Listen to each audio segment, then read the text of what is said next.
Dios te bendiga. Hoy estamos a 16 de diciembre de 2020. Aquí en Arizona son las 4 y pico de la madrugada.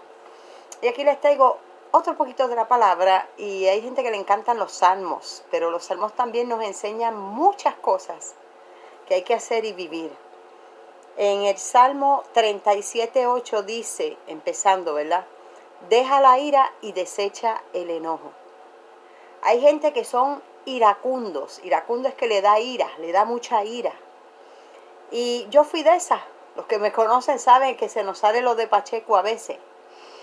Y cuando mi hija mayor era pequeña, yo era muy iracunda y le pegaba fuertemente.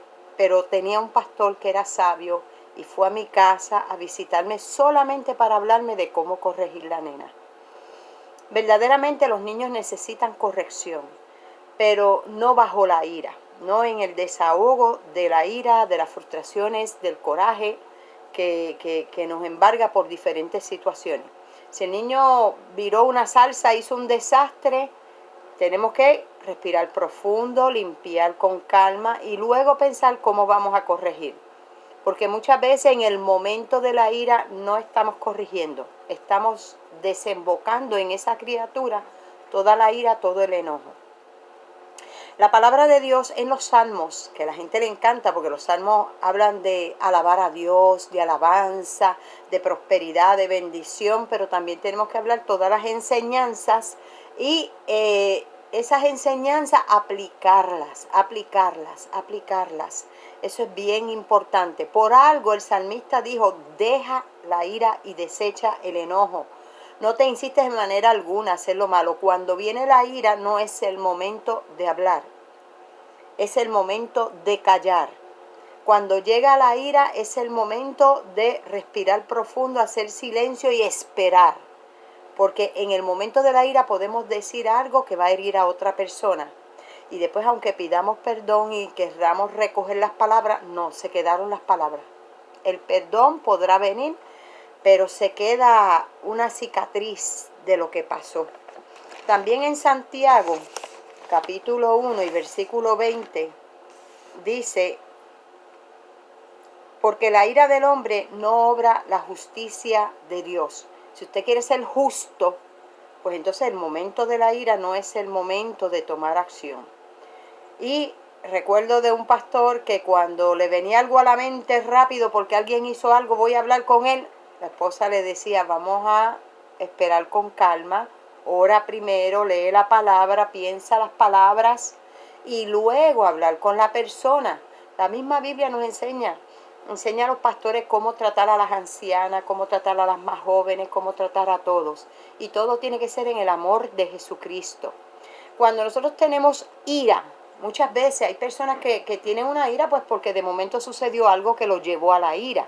Eso es natural. Lo que no es natural es desembocar esa ira inmediatamente, sino que tenemos que ser lentos para la ira, porque la ira del hombre no obra la justicia de Dios. Hay hombres o mujeres en la casa que todo el mundo es infeliz en la casa por esa sola persona. Y ellos se sienten como el rey o que son felices, pero hacen feliz al compañero, a la compañera, hacen infeliz a los hijos, hacen infeliz a todos los que viven en la casa. La vida que nosotros vivimos como cristianos es para que haya paz y la paz que sobrepasa todo entendimiento. En la casa debe haber paz, armonía. Si a ella le dio coraje lo que él hizo o a él le dio coraje lo que ella hizo, es tiempo de respirar profundo, de hacer silencio, de ir primero en oración y en la palabra para después vamos a sentarnos y hablar.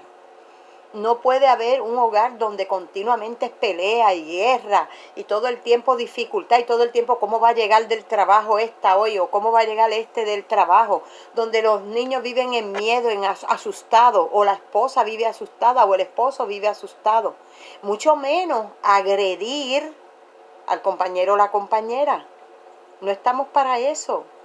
El que el hombre le pegue a la mujer no va a mejorar nada el hogar. El que la mujer agreda al hombre tampoco va a mejorar nada el hogar.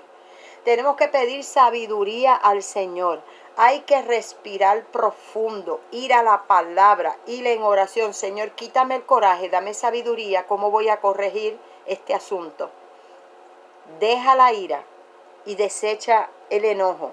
¿Por qué? Santiago 1:20 lo dice, porque la ira del hombre no obra la justicia de Dios. Que Jesús en un momento dado le dio ira, sí, eso es algo que es parte de nuestra naturaleza. Él le dio ira, cogió el azote.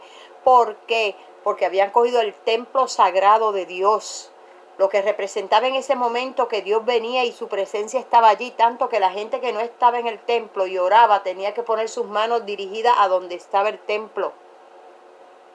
Y la habían hecho una cueva de ladrones, la tenían vendiendo animales, cambios de moneda y hacían muchísimas trampas. Y el Señor se indignó y se enojó. Usualmente el enojo es para su momento, pero no para estar castigando a la familia, a los que realmente tú amas.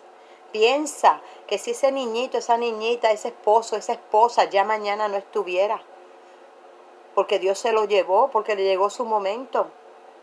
¿Cómo trataste a tu pareja? ¿Cómo trataste a tus hijos?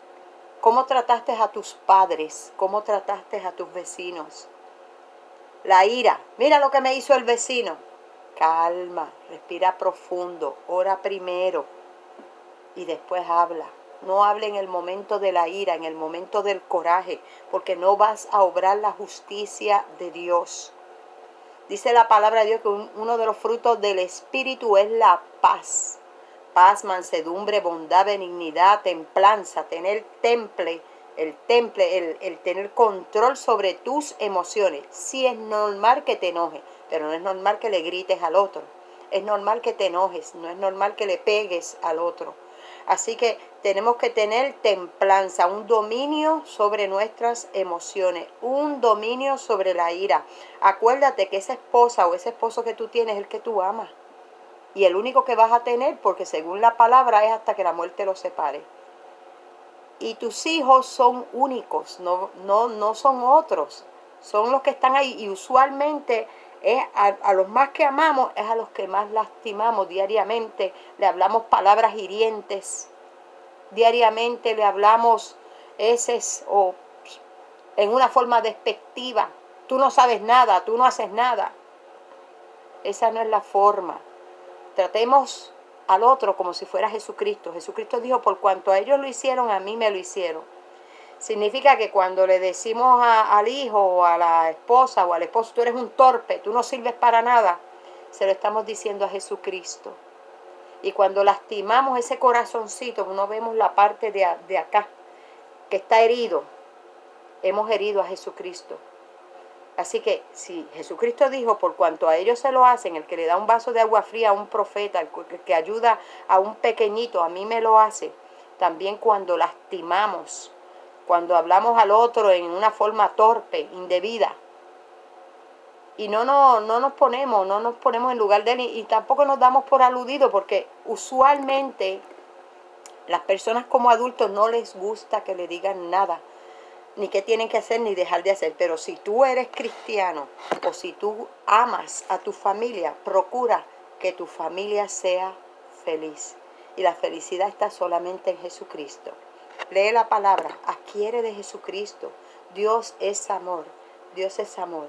Así que vamos a adquirir de Él, de ese amor que Él tiene y sabiduría.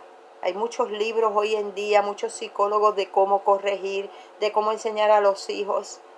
Vamos a dedicar tiempo para darle calidad de vida a nuestros padres, a nuestros hijos, a nuestros hermanos, a todos los que nos rodean.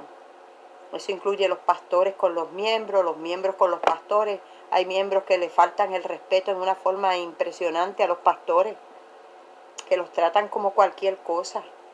Cuando esa persona está puesta ahí por Dios y cuando maltratas a tu pastor, has maltratado a Cristo. O pastores que maltratan a ciertas ovejas. Es necesaria la corrección, pero con sabiduría y en el Espíritu. Dios te bendiga, Dios te cuide y espero que controles esa ira en el nombre de Jesús. Dios te bendiga.